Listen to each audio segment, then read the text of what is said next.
that, I asked Mr. Helms if he was getting nervous because I was running late, and he said yes. So I better move along because I don't want him to leave. And I know he's got a story for us. So help me welcome Mr. Lynn Helms with the Department of Mineral Resources.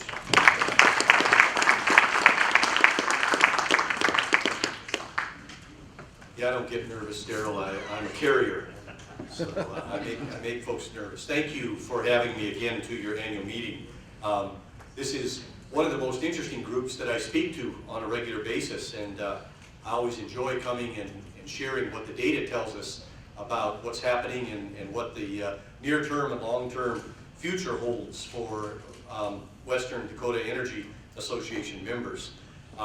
Happy 128th birthday to the state of North Dakota, 128th birthday today. Happy Snowvember, I guess. I saw Gary had a snowman tie on back there, so I had to rib him about that just a little bit. I'm not sure it's his fault, but we'll blame him anyway.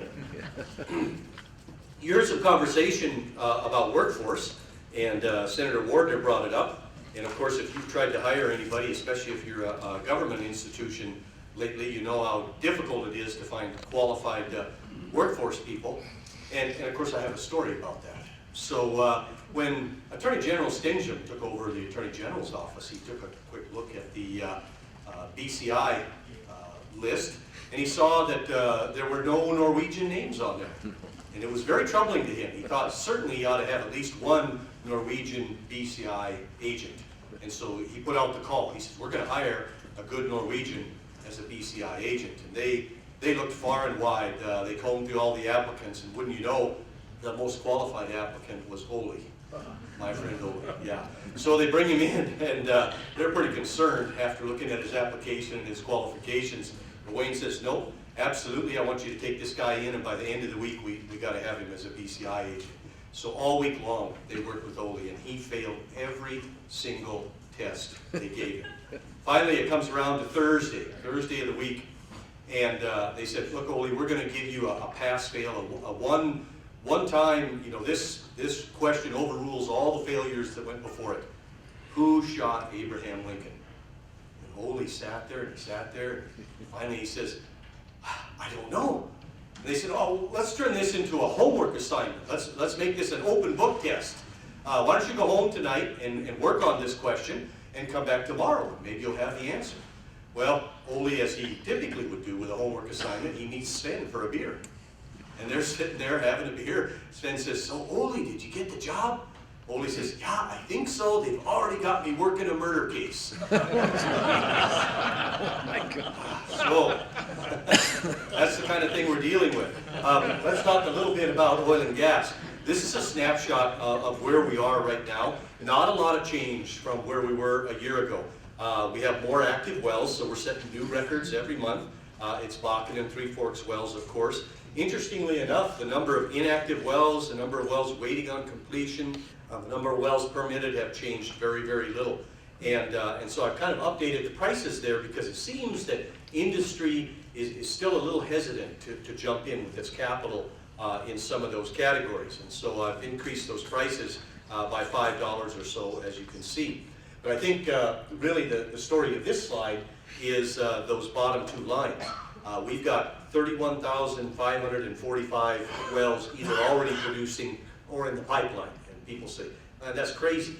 But if you look at the Eagle Ford in Texas, which is essentially our same size and same amount of reserves, they're already at 32,000 wells in the Eagle Ford in Texas, and still got 89 rigs running. So clearly we're not overestimating at 32,000 wells in the pipeline and an expected 60,000 wells. This is kind of the same story, although we're starting to see at this oil price now, and through mergers and acquisitions, we're seeing folks move out of the core area and begin to look at new prospects. They're starting to look at, hey, oil is going to have more value in 18 and 19. We need to be developing these prospects that we've purchased from those core operators. And so if you look over in Golden Valley County, there's a company called Foundation that's drilling over there. They picked up those Red River assets from Whiting Petroleum.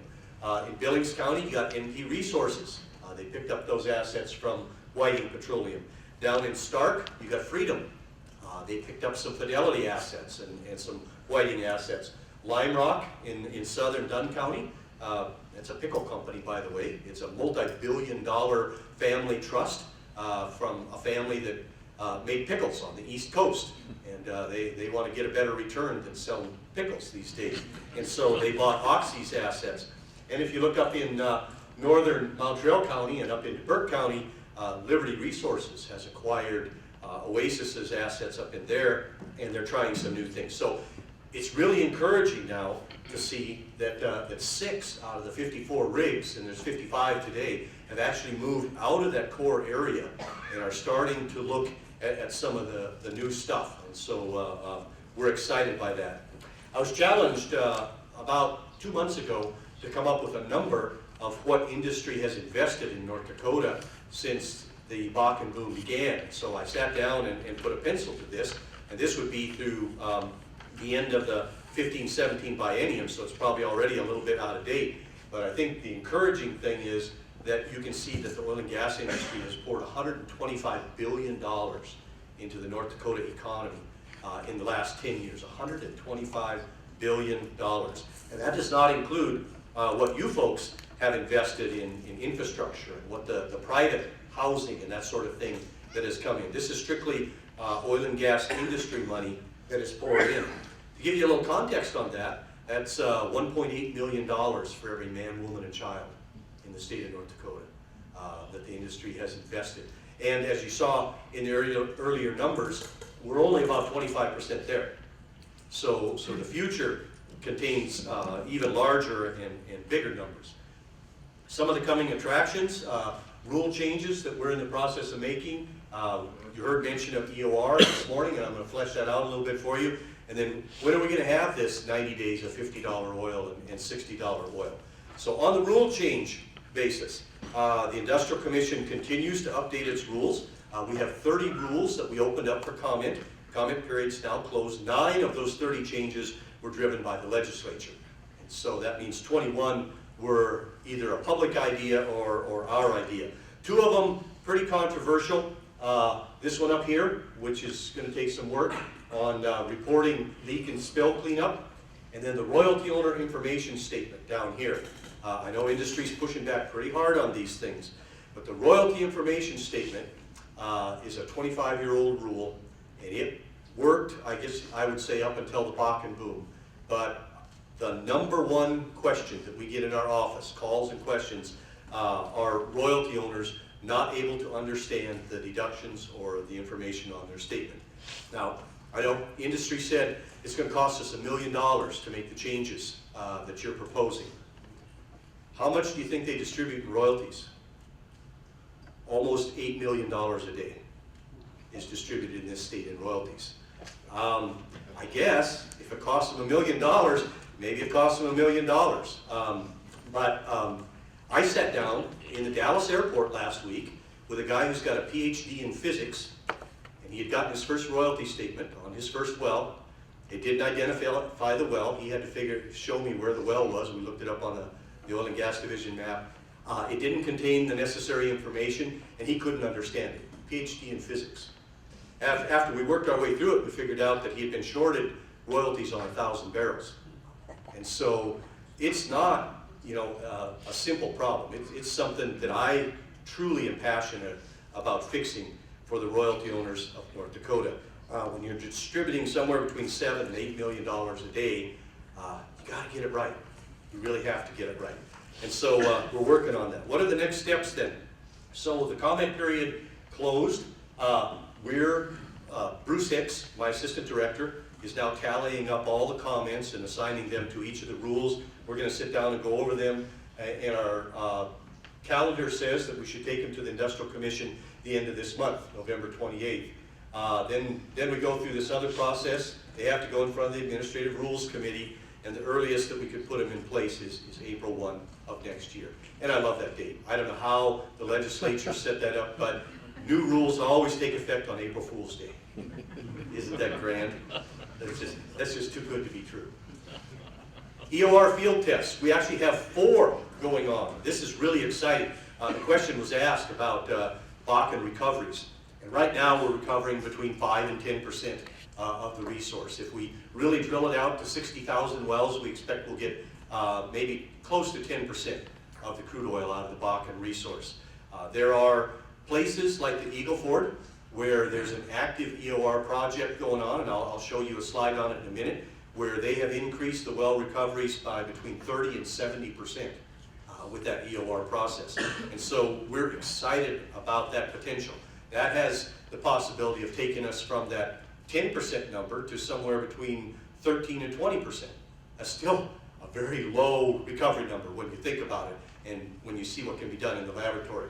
The first test is in Big Butte Field. This is S, and they're injecting rich gas and hydrocarbons in some vertical wells, and it's really hard to see the vertical wells on here, but they had drilled right in here some stratigraphic tests in and amongst horizontal wells, and they're injecting it in those vertical wells and looking at the recovery in the horizontal producers, offsetting them. They're seeing positive production in those horizontal producers and not rapid breakthroughs, so it's a pretty encouraging test.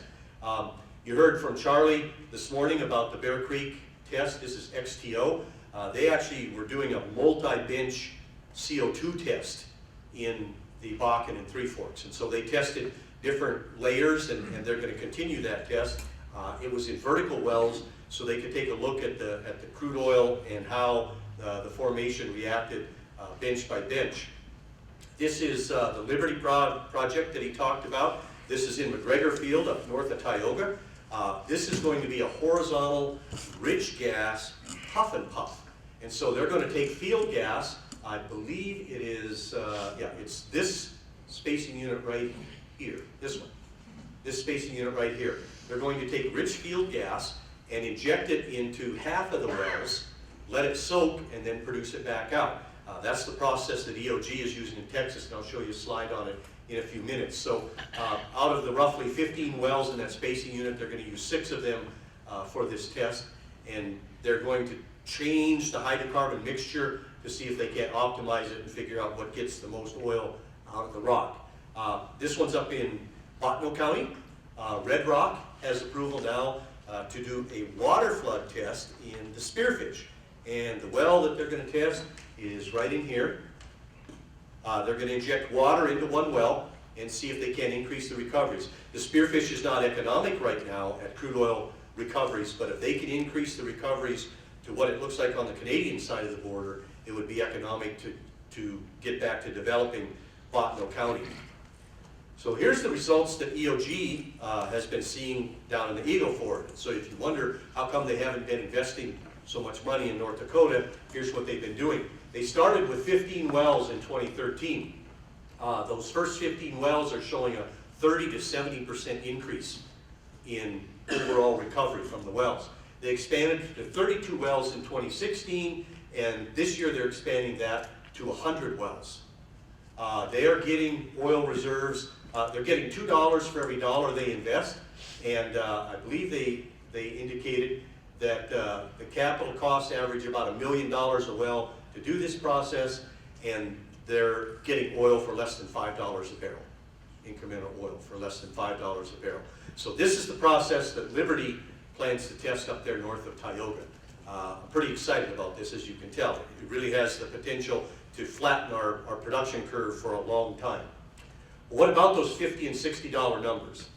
This is a plot of what the world markets have been watching. U.S. crude oil in storage. And you can see we had enormous amounts of crude oil in storage over the last few years. That has completely changed, and the figures that came out this last week are right on trend. This is the hurricanes, by the way, which changed the trend.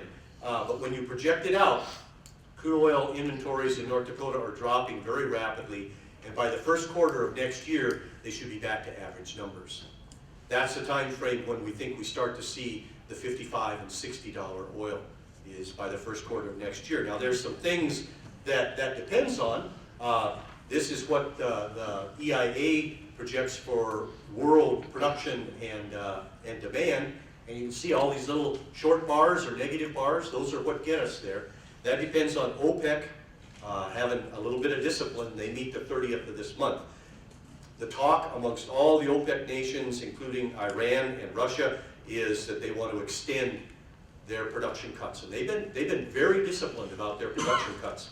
They want to extend them through all the way through mid-2018. If that happens, I think we're going to see oil markets respond in a very positive way. And they've been responding very positively lately. I got a graph and a couple of graphs. So right now, here's how we project North Dakota's oil production running. This is the legislative forecast, the green line here. It's a pretty pessimistic forecast. We're running 11% above that forecast. So if we just continued out the way we're going through the rest of the biennium, production would exceed the forecast by 11%.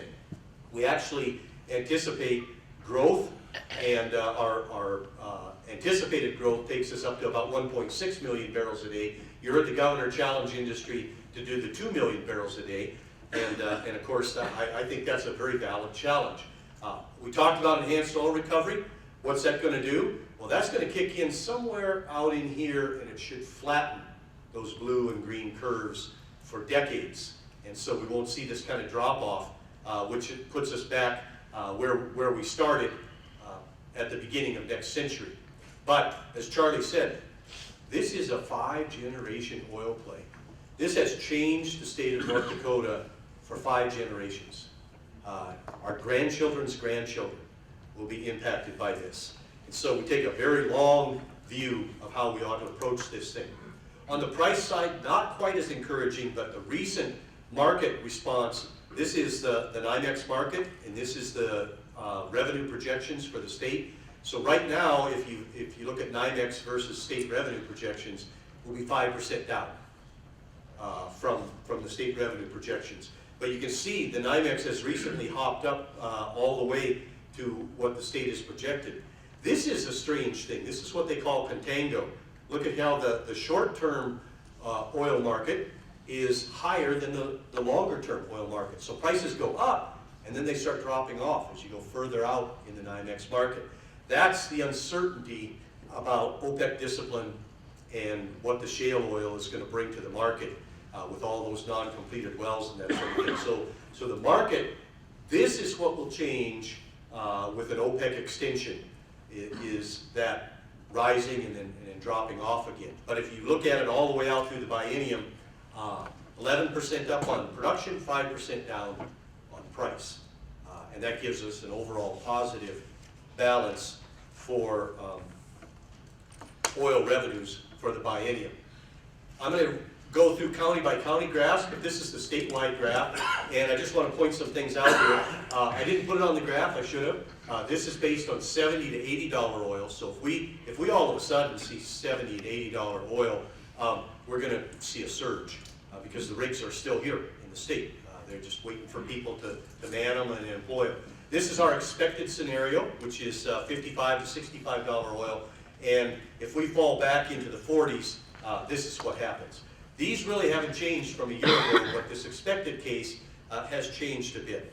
We see very healthy, steady growth up to 2020, and then we think there's a surge in drilling and a surge in price that takes place there. Let's just talk a little bit about these jobs. You've noticed that the number of jobs in the production side has continued to grow. We had this big drop off, but now, okay, that battery's dead. So now we're back into kind of a growth mode, and so you can see what's going on there. Talk a little bit about North Dakota demographics. It just recently came out, we're number 6 in discretionary income. So even though it's a little more expensive to live here in some areas, salaries are high, and so these people who've come here to the state have a lot of discretionary income to spend. So if you're thinking about your community, find a way to tap that, to get into their discretionary income, whether it's a brew pub or a health center or what it is. Number 4 economy in the nation. Number 6 in infrastructure. Number 7 in opportunities. Number 7 in government. Here's a couple interesting ones. Number 1 in centurions. We have more 100-year-olds than any other state in the nation. They're not here at this meeting today, obviously, but that's kind of cool. What I found surprising was at the other end, number 1 in millennials. We now have more millennials as a percentage of our population than any other state in the nation. So what are you doing to embrace the millennial generation? Because they ain't like us, okay? I'm a baby boomer. They're not like us. Now, here's what I want to say about our millennials. I don't want to offend them, because we often chuckle at millennials in the way they live. Our millennials are better than anyone else's, okay? You know why I say that? Because we're number 50 in the percentage of millennials that are living at home with their parents. So we're number 1 in the percentage of millennials, but we're dead last in the ones that are living at home with their parents. You know what they're doing? They're working and marrying and making babies. You've seen it in your schools, you've seen it in your birthing centers, you're seeing it in the population dynamics. That's fantastic. I love these kids, okay? And so let's don't get disappointed about that. When we talk hub cities, let's talk that. The top 10 in terms of millennials. Williams County, number 3. So they broke it down by county for the state. Williams County ranks number 3, Stark County number 7, Mount Trail number 2, McKenzie County number 8, and Ward County number 5. They're not going to Fargo and Bismarck necessarily. They're in your neighborhood. And that's really cool to know. Now, diversity, not so much, huh? We rank number 41 in the nation. But when you look at diversity in terms of race and religion, Minot ranks number 3, Williston number 5, and Dickinson number 6.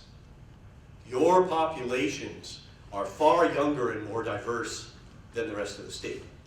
So get used to it and think about how do you, as a community, a county, a city, how do you embrace a very young, much more diverse population who aren't living at home with mom and dad, thank goodness, but they're working and serving and spending money, and they have a lot of discretionary income that they want to insert into the economy of your city. So let the wheels turn and think how you're going to tap into that, and let's talk about a few counties. So county by county, we'll just quickly run through them, and I have a few comments. Billings County, pretty much stuck at one rig. This is a result of mergers and acquisitions, and so that's the one I talked about, where Whiting spun off some properties, and those properties were a great investment for this new company, and so they employed a rig, and they're going to develop those prospects. Bottineau County, again, mergers and acquisitions have consolidated things over there, so we're looking at flat production in Bottineau County, but the water injection pilot is going to make all the difference in the world. So once that thing goes underway, I just signed the order last month. So once that thing is underway and we see some better results out of the spearfish wells, I think we're going to see Bottineau County take off. But it's not likely in the next couple of years. It'll be a couple of years out. Bowman County. The one behind me. Whoop, I'm sorry. Thank you. Yeah. That's fine. That's fine. There we go. Now we're to Bowman County. Bowman County rigs, this is a crazy looking graph. But this is because Bowman County's waiting for CO2. I attended a great presentation by your big operator, Denbury, last week in Dallas. Denbury looks at Bowman County and the Cedar Creek Anticline, and they are really excited. Their CO2 reserve potential for the Cedar Creek Anticline will double the size of their company. It is #1 in their crosshairs. It will double the size of Denbury Resources. And so if you don't think they're committed to it, think again. Now, they got a little problem, 2 little problems. One's called the BLM and the other's called the sage grouse. And so they had to reroute their CO2 pipeline. They're working on that. They have a new application in front of the BLM. They hope the BLM approves it by the end of next year. They're pretty sure 19, so they could actually start some work in 2020. The bad news for North Dakota is the sage grouse made them reroute the pipeline to come in through East Lookout Butte and from Baker. It was going to come to the south and hit Cedar Hills first. Now, Cedar Hills will be last now. And so everything is delayed there. But don't convince yourself that Denbury has taken this thing off the table. They look at it and they see it doubling the size of their company. So for the next 2 years, we're going to continue to see some declining production in Bowman County, but then things after 2020 begin to look very positive. When we look at Burke County now has Madison, Petro Harvester has consolidated their interests in northern Burke County, and they're doing Madison horizontal. Liberty has moved in there, and they're doing 3-mile Bakken wells. And so we've seen some real improvement in Burke County's production profile, and we're going to see some slow growth over the next couple of years. But they've totally reversed that decline picture that we saw in Burke County.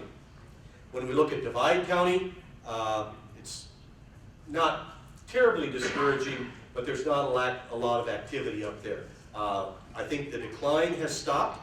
Mergers and acquisitions, again, we've seen Residence and Crescent Point and Kraken come in there, and so they have purchased stuff that was lower tier for the big companies, but it's big tier to them. And so they're going to employ 1 to 3 rigs, and they should halt the decline in Divide County over the next couple of years. When we get to Dunn County, again, very interesting picture in Dunn County, but things look a lot more positive than they did a year ago. A year ago, we were looking at that down part of the curve over there. What happened? Well, Bear Creek is better than anybody dreamed. Bear Creek opened up the gates for people to frack and drill wells and be able to capture the gas. And so Bear Creek can be thanked for that increasing production profile. Now we're going to run into a little problem late 2019, early 2020 in terms of gas capture. So it's going to become a struggle again. And as you've seen, Fort Berthold has really been lagging in terms of gas capture on our monthly reports. And so we're really focused. In May, we're inviting all these midstream folks and these NGL folks and that to come to our Williston Basin Conference and tell us what they're going to do about this, about the problem of too many NGLs and too much gas in the state of North Dakota. But Dunn County could run into a problem by 2020 if gas capture becomes an issue again. Between now and then, it looks very positive. If you look at Golden Valley, we have a rig running there again now. We're not projecting a whole lot going on. Again, it's mergers and acquisitions, but you've seen production come up, and production should stay up because we have a new company in there who, again, bought a lower tier asset from a big company, but it's a big tier asset to Foundation Energy. When we look out to McHenry County, this is an interesting one. Not a lot of activity projected out there, but look what happened when somebody went into Pratt Madison unit and drilled some horizontal wells. Just a couple of wells. And so the operator came to us with a unit proposal, and then in the middle of getting that unit proposal in front of the Industrial Commission, they sold the asset. So it got pulled off. So don't be scared by the fact that Sedalia had an application in front of it and dismissed the case. I believe that residents will bring it back. When you see those kind of results, that is fantastic. And the changes that the legislature made in terms of unitization percentage, a big positive. We really need to promote unitization amongst our population and amongst your members. So even good old McHenry County has got some real positive outlook for the future. Now, it's going to take them a while to put that unit together and swallow the acquisition. It certainly is. So I got them declining, but declining from a much better spot than where they were a year ago. When we look at McKenzie County, well, it's just a story of growth, growth, and more growth. So McKenzie County turned the corner with some of the NC wells being completed and additional drilling rigs there. We see McKenzie County having turned the corner and actually growing production as we go forward. We had it. It's really pretty much looks like a steady growth profile from here on out. We look at McLean County, again, we're looking at a growth profile. But McLean County has just that little sliver over there along the line of death. And so companies kind of come in and drill some wells, then they go away. So it's very much a sawtooth pattern. And so I've just projected it out flat because it's got its ups and downs depending on who's there and what they're drilling at the time. Look at Mountrail County. Mountrail County is one of the exceptions, kind of a little bit of a decline in Mountrail County. And this is because their capital the operators that you have in Mountrail County have assets in the Denver, in the DJ Basin, in the Niobrara, and in Oklahoma and in Texas. And that is sucking the capital away from Mountrail County as it stands right now.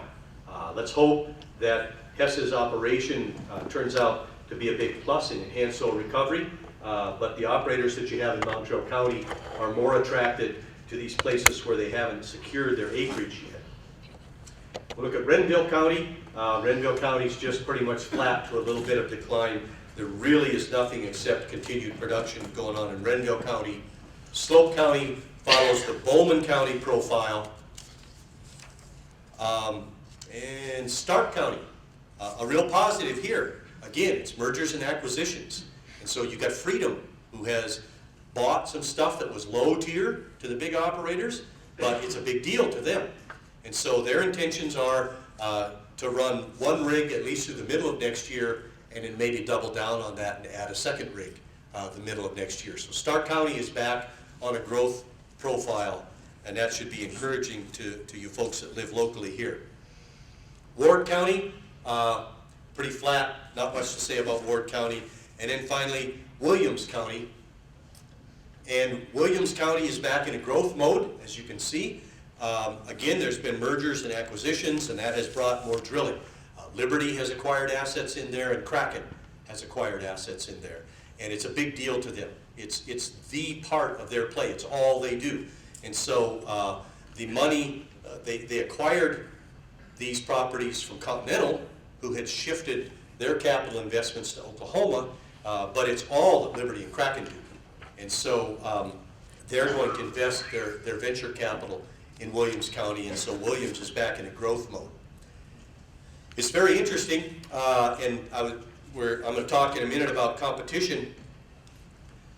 If you looked at it strictly on a productivity, how many barrels of oil can you get out of a drilling rig, the Bakken ranks right up there, top tier. Only the Eagle Ford is yielding more. That's because they got enhanced oil recovery going behind their drilling rigs. And so the Bakken is fantastic.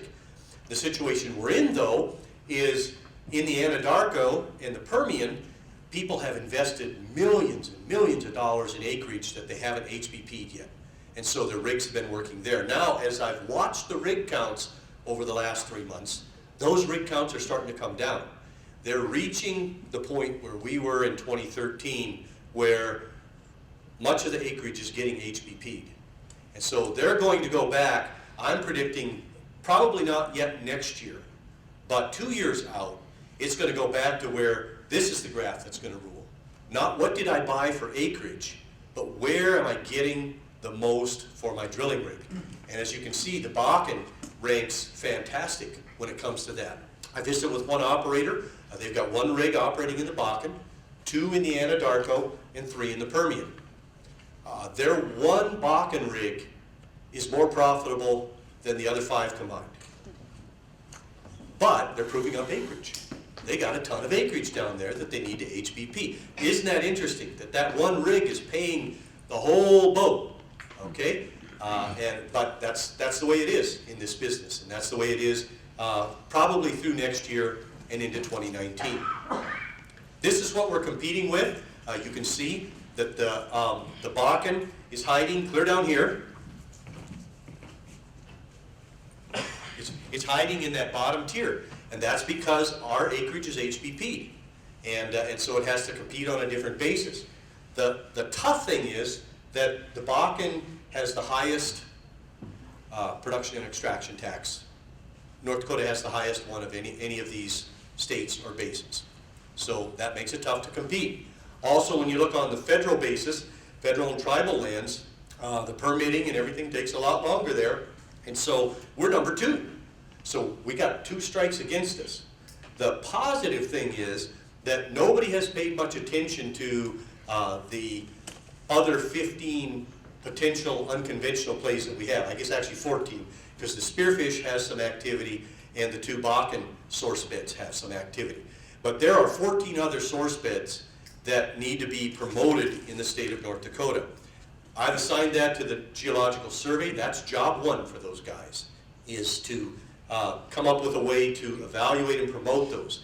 We anticipate the USGS is going to come back in 2020 and do a full basin assessment.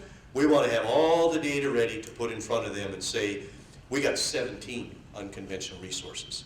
Not 1 or 2, but 17 for you to look at. That's job 1 for the Geological Survey. They're doing a few other things. You probably noticed the New York Times story on fossils, and that should have helped your dinosaur museum. Yep. NBC Today, it was on there. And I'm happy to announce that the little girl, the little 11-year-old with the T-Rex tooth, she's going to be on the Steve Harvey show. So watch for that, because that ought to be really fun. Steve Harvey's a kick, I tell you. So anyway, we're also involved in the rare earth elements. We are looking, and we have found very high rare earth concentrations in the shallow coals in Bowman and Slope County.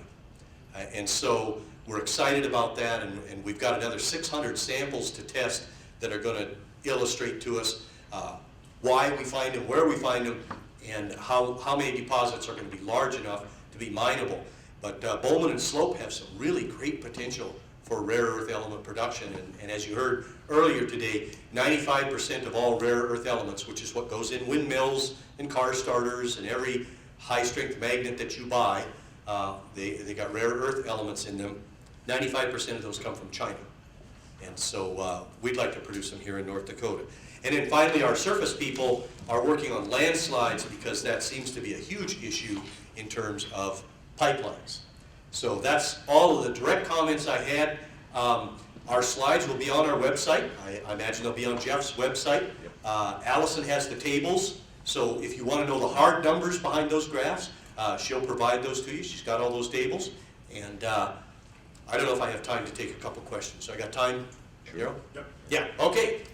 Any questions? That Liberty play in Burke County, when do you expect disclosure of the results of that? Great. So the question was disclosure of results on the Liberty play in Burke County.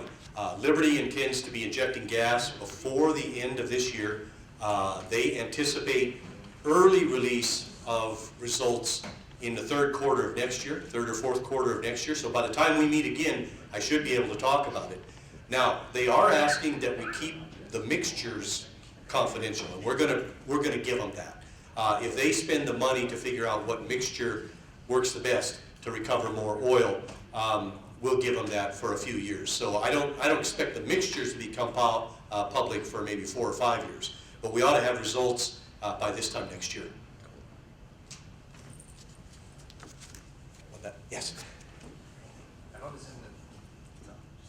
Okay, I hope this isn't a stupid question, but Never is. You mentioned OPEC. OPEC being disciplined about their production is a major factor in whether the value of oil is going to go up.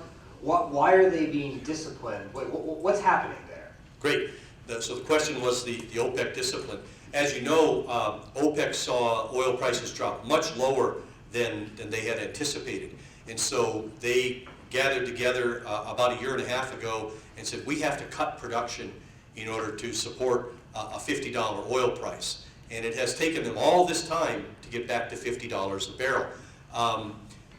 The big surprise to most of OPEC, as to us, was the Iran nuclear deal, which allowed Iran to begin exporting about 4 million barrels a day. And so OPEC had to make adjustments for that 4 million barrels a day of Iran production. And they have done that through Saudi Arabia, Iraq, and some of the other large producers making cuts. Russia even cooperated with them to make cuts. And so they want to extend that deal through the middle of next year. They think by, as you saw on the graph, by the middle of next year, world demand should have exceeded the cuts that they had to make, and they'll be able to go back to full production. But it was to adjust for the increased Iranian production.